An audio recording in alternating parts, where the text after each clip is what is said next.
Bienvenidos a nuestro podcast del Quindiano.com. Para esta oportunidad nos encontramos con el escritor y pintor Omar García para hablar de un tema en particular, y es el arte en el departamento del Quindío y la reciente convocatoria que tendrá su exposición en los próximos días. Bueno, maestro, ¿qué de particular tiene esta próxima exposición? Y hablemos al respecto de todo, de pronto la polémica que pudo generar en algún sector del arte en el Quindío. Bueno, yo creo que el salón en sí, todo salón genera polémica, ¿no? Todo salón de artes, al ser un encuentro simbólico de estéticas, es decir, un encuentro entre visiones del arte, entre artistas y sus obras, siempre puede crear algunas tensiones y alguna polémica. En este caso, yo no he visto una polémica de ideas, que es a la que se tiene que aspirar, una polémica de argumentos, ¿no? Puede que haya algún tipo de polémica de otro tipo, o sottovoce, o del correveidile, que también a veces pues es inherente a nuestras culturas, pero en sí la polémica con respecto a los argumentos yo creo que es la que se daría en el momento en que se inaugure la exposición. Esta exposición tiene un nombre que como tal tiene algo de ironía, que es pandemias y plandemias. Esto puede ser una especie de ironía en el manejo del lenguaje, pero justamente el eslogan de una convocatoria busca un poco también llamar la atención y crear también un poco de una pequeña tensión simbólica, es decir, llamar la atención mediante el humor o la ironía para que la gente se pueda interesar en la propuesta. El arte como irreverencia, siempre tratando de llamar la atención, ¿qué es lo que usted deja claro en esto? Sí, el arte en esencia, el arte contemporáneo sobre todo, tiene algo de irreverente, y no importa los escenarios donde esté ubicado el arte, siempre la irreverencia será una forma de expresar las cosas que a veces en la esfera pública no se pueden expresar porque pueden ser consideradas políticamente incorrectas, o cosas que no se deben decir, como por ejemplo el dar un nombre denotativo a ciertas personas o a ciertas cosas. Entonces se van creando unos territorios tabúes dentro del lenguaje social, del lenguaje público, que no pueden ser tocados. La única forma de trastocar esos cierres a veces tan complejos, pues es a través del humor, de la ironía, de la caricatura, ¿no? Yo creo que el ejercicio de la caricatura y de la ironía es justamente eso, hacernos reír sobre cosas que a veces no entendemos bien, ¿no? Es un poco eso. ¿De dónde nace la idea del nombre? Y obviamente en general de lo que buscan, del contenido que quieren exponer. El tema de pandemias y plandemias pues es una idea muy aleatoria. Puede ser considerado un MacGuffin, utilizando un término cinematográfico muy cercano a ustedes, los cineastas, los videoartistas, que es ese término heredado de Alfred Hitchcock, en donde él decía que el MacGuffin podía ser un objeto, una persona, una palabra, una idea, pero que hacía avanzar la trama.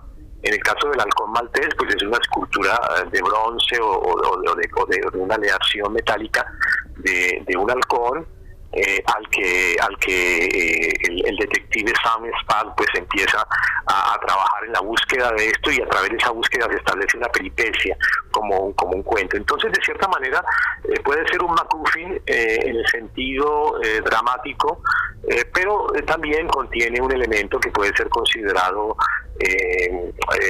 una apreciación real sobre una situación contemporánea en la que todos estamos abocados. Tú sabes bien, Robinson, que estamos abocados a una distopía. La otra vez habíamos hablado, y yo sé bien de tus profundos estudios sobre la literatura distópica y la ciencia ficción, y también el cine de ciencia ficción que tanto nos gusta, como por ejemplo de un momento a otro todo el mundo y todas las sociedades contemporáneas comenzamos a vivir en medio de una distopía, y ese cambio es el que nos aboca ahora. Y como tal, yo invito a los artistas, a los jóvenes artistas del Quindío, a que piensen en esa situación, llamémosla utópica o distópica, en el sentido de que sea positiva o que sea negativa, y pensemos a través del arte, de la estética, a través de la literatura, de la filosofía, de la poesía, que es como se deben pensar los grandes problemas humanos. Precisamente de esas distopías y hablando de lo políticamente correcto, incorrecto, recuerdo usted, me hace recordar una entrevista que Pacheco en su momento le hizo a Jaime Garzón, en donde Jaime decía que en el programa que él hacía no editaban, Sí. sino que evitaban. ¿Qué tanto se evita hoy hablar de ciertos temas e incluso en el lenguaje, ¿no? Lo hablamos esta semana cuando decíamos que no se podía decir negro sino afrodescendiente y pobre sino escasos recursos. ¿Hasta qué punto toda esta artificialidad para algunos nos va llenando también como de una autocensura y eso puede llegar al arte en particular? Claro, estoy totalmente de acuerdo contigo. Esa autocensura se impone porque la censura social se establece desde los más media, pasando por los protocolos sociales, por los protocolos políticos, económicos. Entonces se va creando un neolenguaje que se impone de manera total al resto de la sociedad. Quienes no conozcan esos códigos o los ignoren por un momento, o por error, o por falta de estudio, o por falta de información, inmediatamente pueden ser sancionados, pueden ser estigmatizados y pueden ser colocados o puestos en un sector de la sociedad en donde se pone a las personas incómodas o a las personas que no aportan sustancialmente al beneficio de la sociedad. Entonces, claro, se han venido dando unos cambios de códigos, de paradigmas, de una manera acelerada, no solo ahora, en otras épocas también lo hubo, y esos cambios de paradigma operan en pocos años y de un momento a otro esos cambios son brutales, ¿no?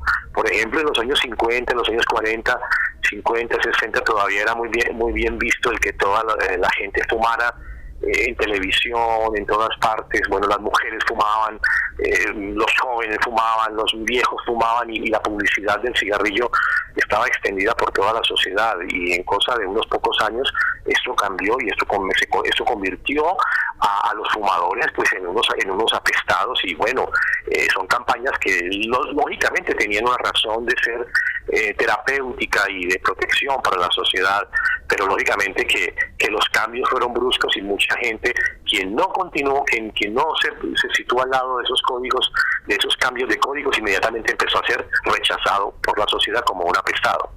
Es un ejemplo. ¿Considera usted que a raíz de todo esto y el tema que estamos abordando, y pues obviamente relacionado con la exposición, podemos vivir como en una nueva distopía, hablando también del COVID, la cuarentena y esos escenarios casi inéditos del año pasado donde las calles estaban vacías y veíamos animales salvajes y silvestres en algunas calles de las principales ciudades?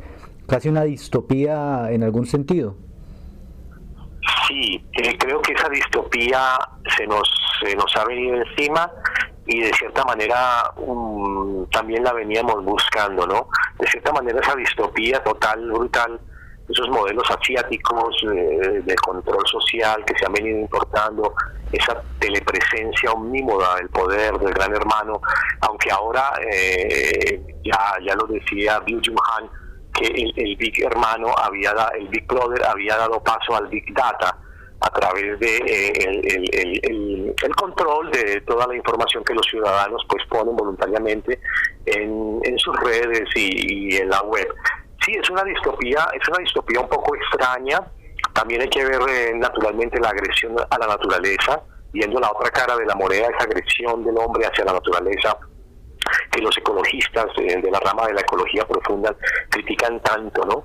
Esa palabra medio ambiente, el hombre siempre al centro, ese antropocentrismo que ahora viene siendo desplazado por una presencia bastante fuerte, poderosa de la naturaleza, violenta, y que opera en todos los sentidos, tanto en lo climático como en lo biológico, como en lo telúrico. Hay una serie de magmas que se van cruzando y que sitúan al hombre en el centro de esta gran discusión. Ahora, si tomamos la posición de la posición ciudadana, la posición del ciudadano, que es naturalmente la que nos compete a nosotros de alguna manera, pues naturalmente que se empieza a vivir en una distopía permanente, se empieza a ver cómo se escenifica y se amplifica de una manera bastante compleja y se crea como una especie de gran show de la data, del Big Data, sobre todo el Big Data mortal. Se hace la estadística se convierte ya, deja de ser la estadística destinada a los grandes computadores del mundo contemporáneo, que van a servir para nuevas escenografías, sino que ya empieza a ser espectacularizada de una manera presente para todos los ciudadanos. Entonces eso se hace un poco más opresivo, entonces nos sentimos un poco como agobiados, nos sentimos un poco como separados, aislados, disminuidos, derrotados, golpeados. Es una distopía, como tú lo decías claramente, en la que empezamos a vivir de una manera total. Toda esta visión nueva, toda esta tecnología mezclada con la humanidad y en fin, va haciendo también que el arte tome posición y se vaya nutriendo de esas nuevas inspiraciones. Hablemos del caso de la fotografía en su momento, ¿no? Que llegó y desplazó el arte pictórico, todo lo que significó en su momento el Renacimiento, y obligó pues a los artistas, a los pintores a explorar nuevas formas de mostrar esa realidad. Pero luego llega el cine y en cierta manera obliga también a que la fotografía busque una reinvención. Siempre la tecnología va en cierta manera impregnando el arte. ¿Podría pasar eso también ahora, o usted ya lo ha explorado o lo está viendo en algunas tendencias de vanguardia? Sí, yo creo que la tecnología siempre ha estado presente en el campo del arte. Ya Walter Benjamin, en la obra de arte en su época de reproductibilidad técnica, clásico libro que tiene que ver con la estética y con los cambios de paradigma, tocaba el tema que tú decías del cambio fundamentalmente sobre todo el cambio acelerado de la fotografía y sobre todo del cinematógrafo como una forma de reproducir, de distribuir también la obra de arte, la pérdida del aura benjaminiana, ¿no? Tan conocida, cuando el arte ya dejaba de ser el original y se convertía en el sucedáneo, en la copia, en la multiplicidad. Esa pérdida del aura de la obra de arte, que ha dejado de ser única y que se ha masificado, pues también en el tiempo contemporáneo ya pasa de esas auras cálidas benjaminianas a las auras frías de un José Antonio Brea, un filósofo de estética español ya fallecido, en donde ya la obra de arte perdía casi que un significado humano y se convertía en sí en una propia máquina de semiótica particular, distanciada y alejada del ser humano. Pero a mí me interesa más una comunicación, también en este caso de este salón, lo que me interesa es de que los jóvenes artistas puedan establecer lazos de comunión y de diálogos entre las tradiciones clásicas de las artes plásticas, la pintura, el grabado, el dibujo, la cerámica, otras no tan antiguas, sino más contemporáneas, como la instalación y este tipo de la fotografía, naturalmente. Entonces lo que me interesa no es tanto el descrédito de unas artes, que por cierto se da mucho en el campo colombiano, en donde ciertas artes se tratan de desacreditarlas, en el caso por antiguas o por tradicionales, o porque son consideradas un poco vejestorios, y se prima otro tipo de arte, ¿no? El famoso arte VIP, o de video, instalación y performance. Yo creo que ante todo todas las artes son dignas de respeto, y para mí es tan potente un pequeño dibujo hecho a lápiz o a dibujo sobre una hoja de papel, puede tener tanta potencia simbólica como una gran instalación o un video. Lo importante es de que el artista sepa manejar esos medios, que los artistas se puedan expresar con sinceridad en esos medios, que traten de buscar sus propias ideas y que experimenten con pasión, pero al mismo tiempo con técnica, con pasión, pero al mismo tiempo con disciplina, en cualquiera de esas técnicas. Entonces sí, naturalmente que la técnica en el mundo contemporáneo se establece de una manera ya pues muy imponente, pero en el caso de pandemias y plandemias es más la forma de distribución de la obra de arte a través de los las redes y de los más media y de los blogs y del Facebook y de YouTube, lo que me interesa en el sentido de que la obra de arte pueda ser llevada desde una pequeña capital de provincia a todo el mundo. Esa es en cierta manera también una idea fundamental dentro de la parte técnica de este salón. ¿Qué propuestas interesantes encontraron ustedes en la convocatoria, en las personas que participaron en ella? Por dar no dar un nombre particular, pero ¿qué propuestas llamaron la atención? ¿O qué vieron ustedes en comparación con otras convocatorias anteriores? Bueno, lo que pasa es que la propuesta, debes entender, Robinson, que es un work in progress, está apenas avanzando. Es decir, primero se hizo un concurso a nivel nacional con un jurado externo.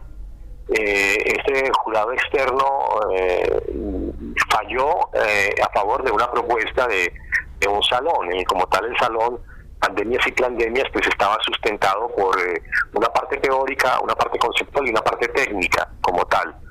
En su parte teórica pues hemos hablado un poco de ello al principio de este podcast, pero la parte técnica fundamentalmente es, retomando el hilo de la pregunta anterior, es un poco el tema de la distribución de la obra, de la comunicación un poco de la obra, a través de ciertas plataformas, a través de YouTube, a través de los blogs, a través de los medios, cosa que no se había hecho en ningún salón en el Quindío.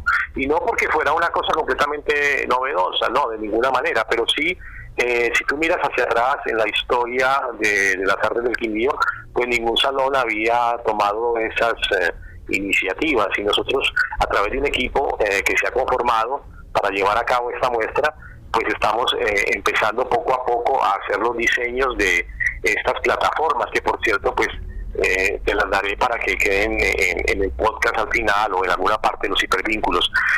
Fundamentalmente yo creo que el salón conlleva un tema que por sí puede ser un poco polémico, como tú lo decías, pero que en el fondo es un tema que invita al diálogo.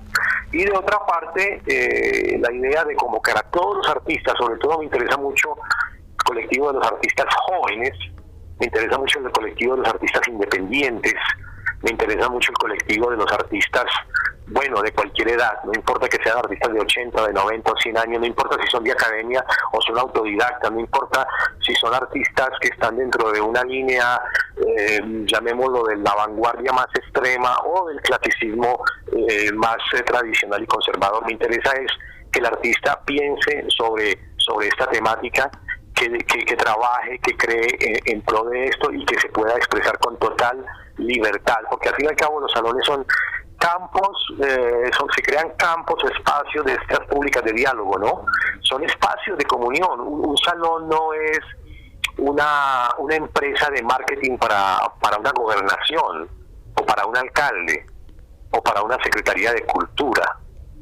Un salón es fundamentalmente un espacio de comunión de la ciudadanía en donde se va a expresar en libertad y a través de objetos estéticos, simbólicos y hasta místicos. Entonces, de cierta manera, un salón es el espacio de comunión, es el ágora virtual y el ágora física en donde los artistas se expresan, y la sociedad, de cierta manera, también va a verse un poco reflejada allí. Eso es lo que yo considero que sería este salón, y como tal tiene ese componente, se hace más autoconsciente de ese componente, y como tal es un salón que de cierta manera es diferente, porque es un salón que no desaparece con el desmonte de la exposición, sino que se mantiene en el tiempo a través de las diferentes películas, documentales y actividades relacionadas con los audiovisuales que se van a hacer. ¿Tuvo la virtualización que nos obligó la pandemia que ver con esta forma, digamos, innovadora para el departamento del Quindío de abordar el salón en esa oportunidad? ¿Los obligó eso la misma cuarentena? Sí, claro, es verdad. Toda la virtualización, el mundo contemporáneo ha pasado a una virtualización acelerada, para bien o para mal. Es una virtualización que se viene imponiendo y que se nos ha autoimpuesto también, pero la hemos autoimpuesto en nosotros mismos. Es una virtualización de separación y de vernos a través de artefactos tecnológicos, y de estar hiperconectados a través de los medios tecnológicos. De cierta manera la obra de arte solo vive allí, solo tiene posibilidad de expresar allí, ya que en un salón que una señora o que un señor vaya a ver una obra de arte con su familia, pues se imponen una serie de medidas que llaman de bioseguridad, que en esencia consiste en un tapabocas y en un poco de alcohol en las manos. Estas medidas de bioseguridad se imponen para ir a ver una muestra. Ahora que esto poco a poco vaya abriéndose un poco el espacio, el set, la sociedad, para que la gente pueda acudir de nuevo a las galerías a ver las obras, es lo ideal y espero que así sea. Pero por el momento se impone una virtualidad a través de la fotografía, a través del video, a través de las páginas web, a través de YouTube. Se impone esto y como tal los artistas pues tienen que empezar a mostrar sus obras de esta manera para que puedan ser reconocidos o al menos conocidos, y que sus obras puedan explicarlas al público a través de estos medios. Es una de las ideas también, ¿no? Sí, y volvemos al tema de la tecnología, ¿no? Ya valiéndonos de la tecnología para hacer llegar estas obras a los públicos donde deba llegar. ¿Qué es, digamos, mejor en este caso? O bueno, usted que es un hombre ya de mucha trayectoria, pero que puede correrse el riesgo de que empecemos a virtualizar todo, como ya sucede, ¿no? Que hay visitas guiadas a museos reconocidos del mundo, incluso antes de la pandemia. ¿Qué se puede disfrutar más en el arte? ¿En vivo, ahí, en esencia, en el teatro o en el museo? ¿O la virtualización ya artificializa mucho la apreciación de una obra?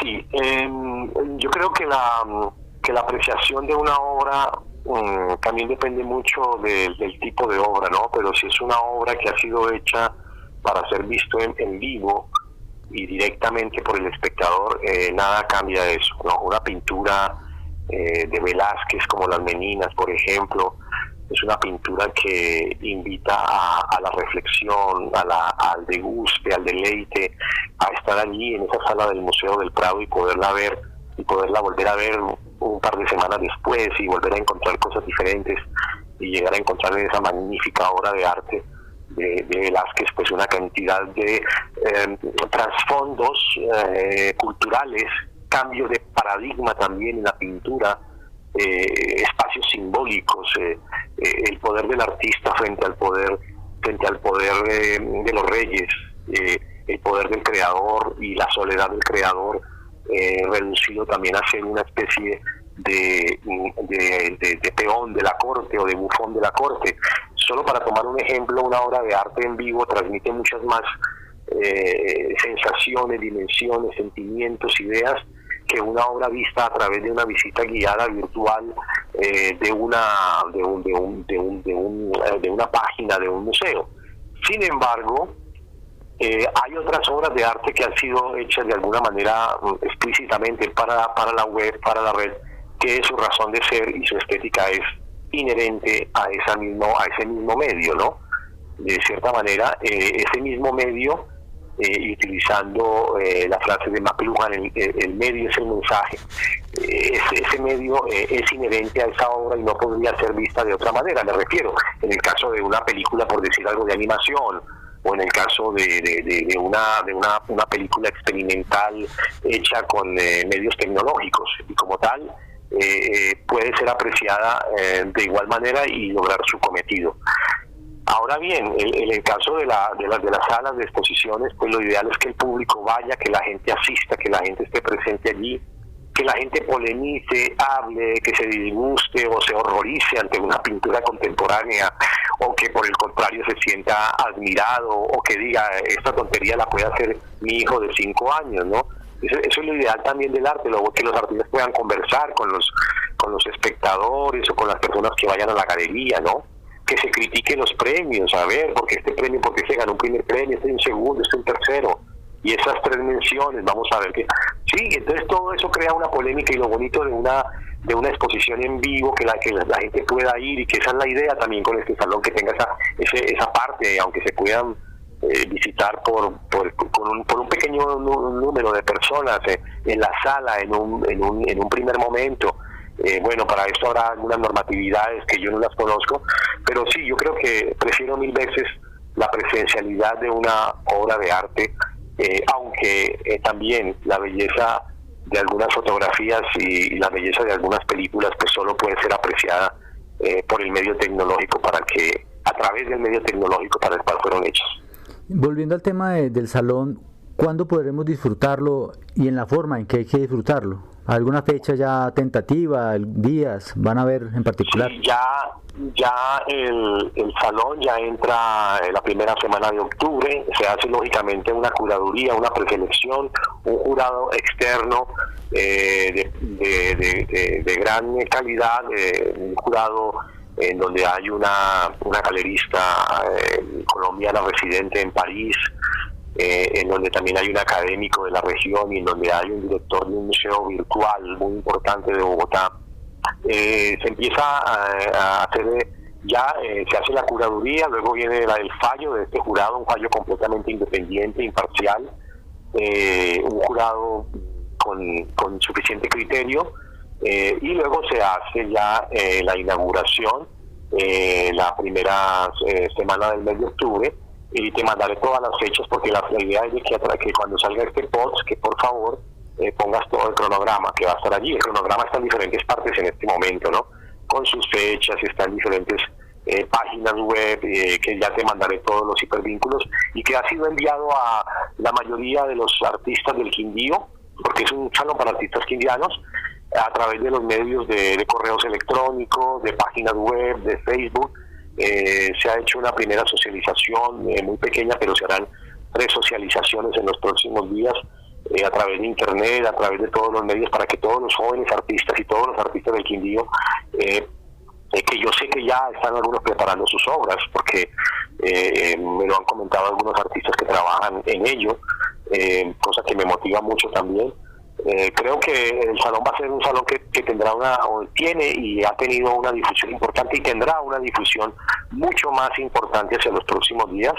Y de paso, pues Robinson, este es un medio fabuloso, porque el podcast es un medio que permite el diálogo, cosa que me da la impresión que otros medios no lo permiten. Yo no sé si tú estarás de acuerdo con eso. Sí, claro, hay cierta fluidez y digamos que hay cierta frescura al momento de conversar y de que las personas se vayan dando cuenta del tema y se vayan empapando de toda la información. Maestro, ¿qué dificultades se han presentado para socializar estos temas, digamos, tan de vanguardia, tan innovadores, en una ciudad como Armenia, un departamento como el Quindío, que en cierta manera pues es tradicionalista y quizás conservador, así sea el tema del arte, para que, digamos, vuelen un poquito más allá de las fronteras?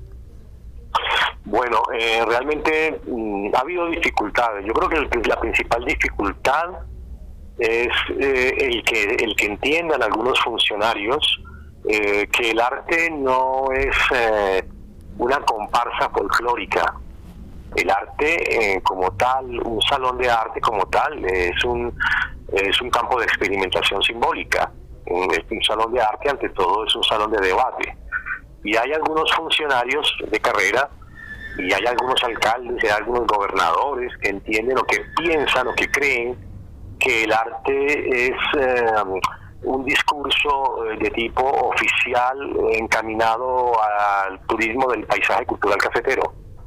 Existen otro tipo de instancias, llamémosla de tipo folclórico, de festividades, de fiestas, de carnavales y todo tipo de manifestaciones ancestrales, desde el Festival de la Trova, ¿sí?, hasta el Yipao, en donde en todas estas tierras generosas de plátano y café, pues es fabuloso y que se deben entender como remembranzas de la colonización antioqueña, ¿no?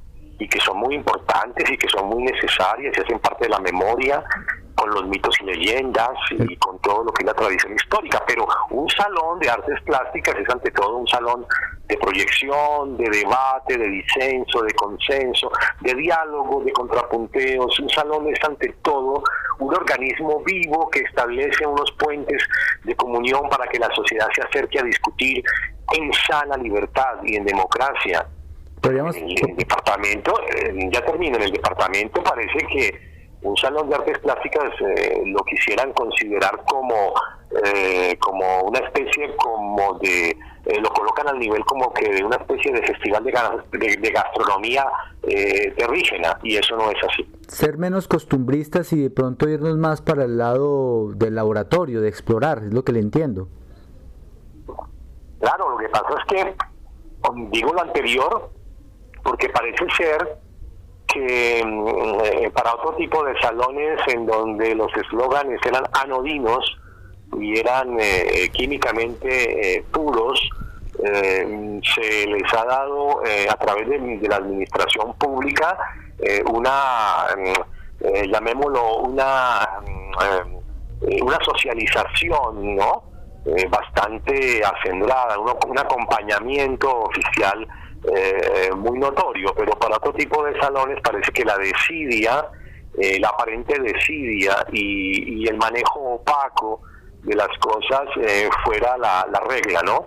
Yo creo que, vuelvo y lo digo, de los festivales gastronómicos, el festival del tamal, el festival del jipao, sí, la danza con macheteros, la pelea de gallos, todo eso es muy importante y a mí me fascina porque eso hace parte de nuestra tradición y no la podemos ignorarla, ¿sí? El festival de silleteros y todas las cosas que conlleva la cultura, la tradición de la colonización antioqueña, pero que ahora también hay que mirar que empiezan a ser cuestionadas muchas de estas tradiciones, me refiero en el ámbito social, global, porque, vuelvo y lo digo, el antropocentrismo del hombre talador, destructor, que acaba bosques, que acaba con ecosistemas y que funda, ese fundador, depredador, conquistador, empieza también a ser colocado en entredicho, de la misma forma que los toros, las corridas de toros en algún momento comienzan a ser puestas en el escenario.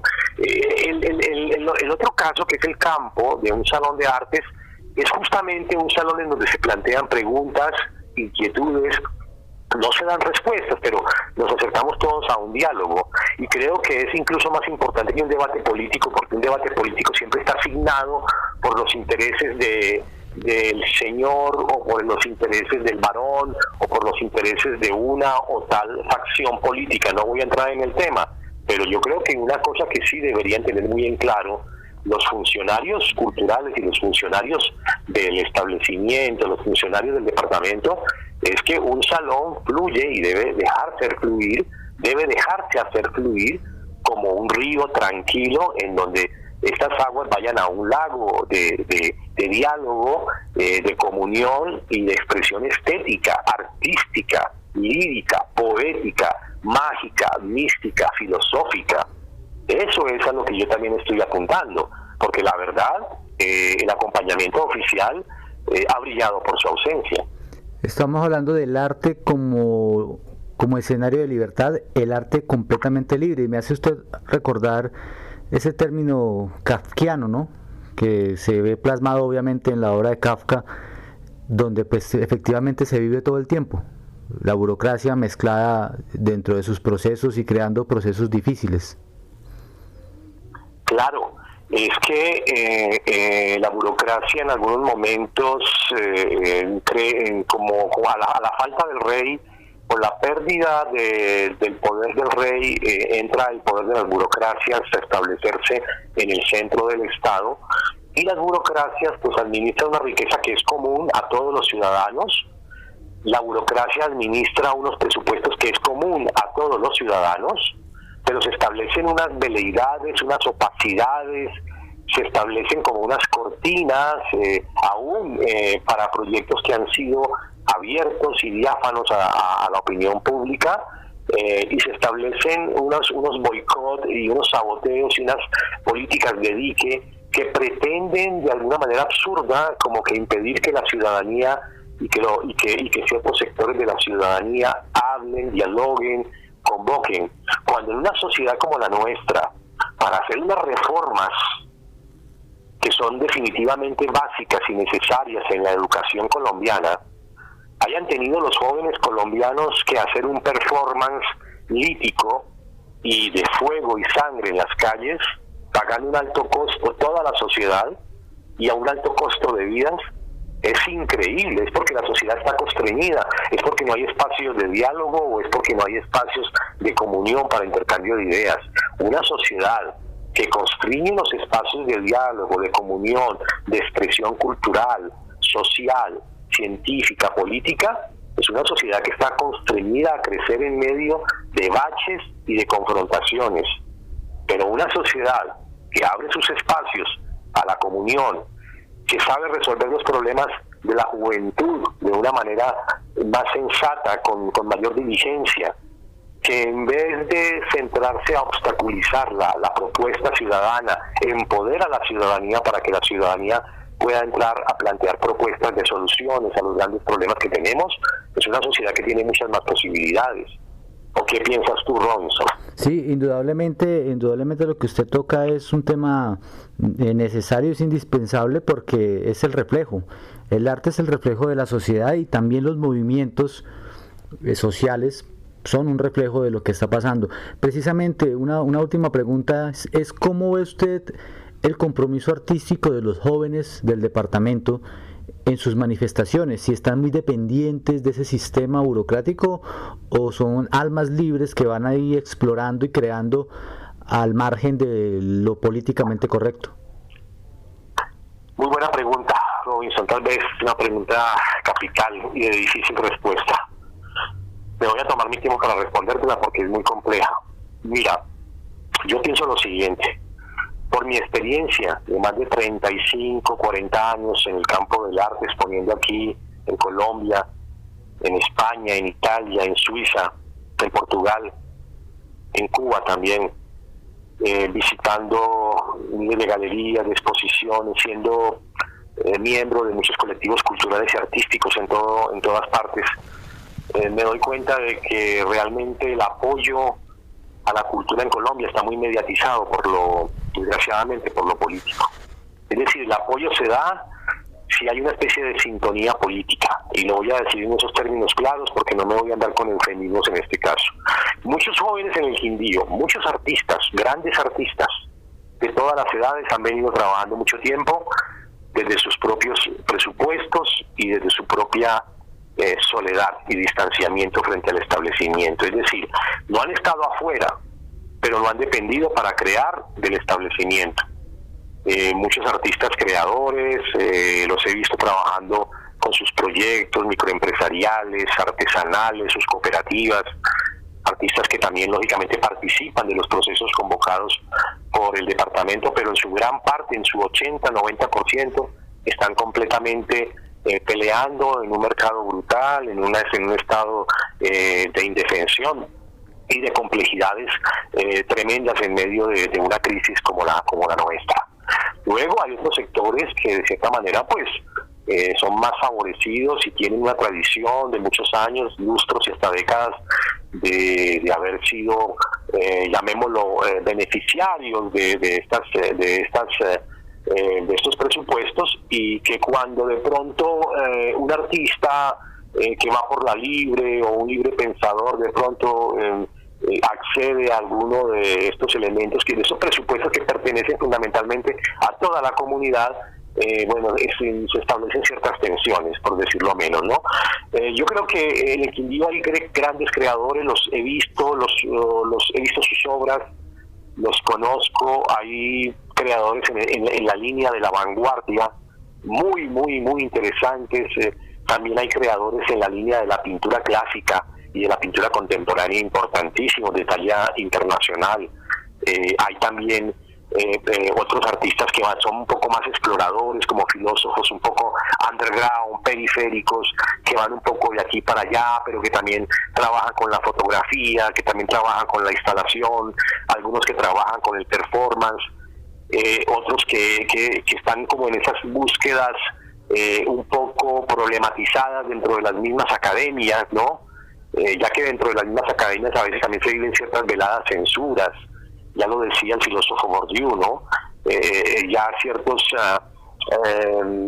formas de la academia son como unos códigos también bastante cerrados, en donde un pensador que se salga un poco de las formas ortodoxas y que no tenga el hábitus que llamaba Bourdieu de los estándares académicos puede ser considerado un poco extraño, e incluso personas que han pasado por la senda de la academia pero que han sido expulsados de ella, como en el caso mío, ¿no? Que he sido expulsado de 2 o 3 academias, entonces por todo tipo de razones, pero fundamentalmente en el caso de los artistas, lo más importante es que en el Quindío hay una gran calidad de artistas, hay una gran calidad de artistas, de artesanos artistas, de filósofos artistas, de pensadores artistas, de gente que también está en el campo de la lírica, de la poética artística, del objet trouvé, cierto, de la instalación.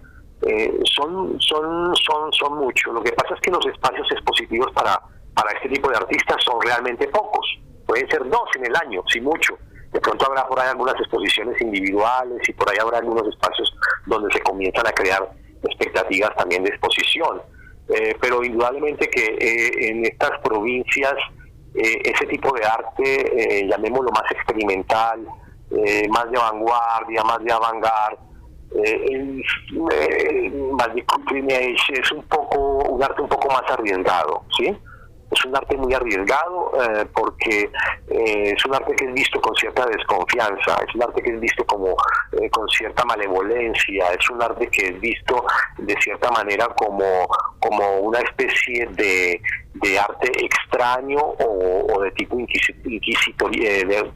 Se le coloca en una capilla de tipo inquisitorial como para mirarlo con lupa, como un animal extraño, como un mutante aberrado, como una especie de golem cibernauta, y se le mira de una manera extraña ese tipo de arte. Yo lo vuelvo y te lo digo lo que decía al principio. Me encanta tanto el arte clásico, tradicional, desde el dibujo, desde la plumilla, desde el cómic, desde las cosas más sencillas del arte, desde una simple acuarela hasta el arte más vanguardista. Pero ese arte más vanguardista, volviendo a él, la tiene más difícil en estas ciudades, en estos territorios y en estos espacios, aunque ahora las cosas están cambiando y han venido cambiando progresivamente, lentamente, con muchas dificultades. Las nuevas propuestas como la mía, que es rizomática, que involucra una serie de elementos también que tienen que ver con una serie de activismo simbólico, esas propuestas también comienzan a abrirse en paso. Y el hecho de que en este caso un artista sea curador es importante para invitar a todos los artistas del departamento para que participen, para que sean realmente los dueños los dueños y gestores de una obra colectiva que nos pertenece a todos y en la que todos podemos opinar, a que sean realmente los actores fundamentales, porque al fin y al cabo el curador, estimado Robinson, no es más que un inspirador, si se quiere, un provocador en el buen sentido de la palabra, una persona que establece unos agenciamientos, utilizando un término de Deleuze, que busca establecer y crear algunos espacios de diálogo y comunión. Y eso es lo que yo quiero, que este salón tenga esa fuerza y que ese salón tenga esas connotaciones y tenga esa intencionalidad abierta a la ciudadanía, al público, a la gente y sobre todo a la juventud. Pues bueno, maestro, quedamos atentos entonces a saber más de la programación. Estaremos colgando el vínculo para que los artistas conozcan de cómo participar, cómo estar atentos también a este tipo de espacios en nuestro podcast. Y pues no queda más que agradecerle y pendientes de cómo se va desarrollando la convocatoria, la socialización y por supuesto para cuando llegue octubre extender la invitación para que asistan y estas manifestaciones se den a conocer de esta manera tan innovadora como usted nos la plantea. Muchas gracias, Robinson, te agradezco inmensamente esta oportunidad que me has dado, gracias por tu pregunta, gracias por ser un conversador inteligentísimo, porque yo creo que el arte del podcast es eso, y eso es lo importante. Entonces, ¿aló, me escucha? Sí, claro, sí, señor. Bueno, qué pena, estaba como interrumpiéndose aquí la llamada. Tranquilo. Y solamente decirte que seguimos en comunicación, que te voy a llegar todos los hipervínculos para que los puedas poner en tu podcast y adelante con tu proyecto que es realmente maravilloso. Muchas gracias.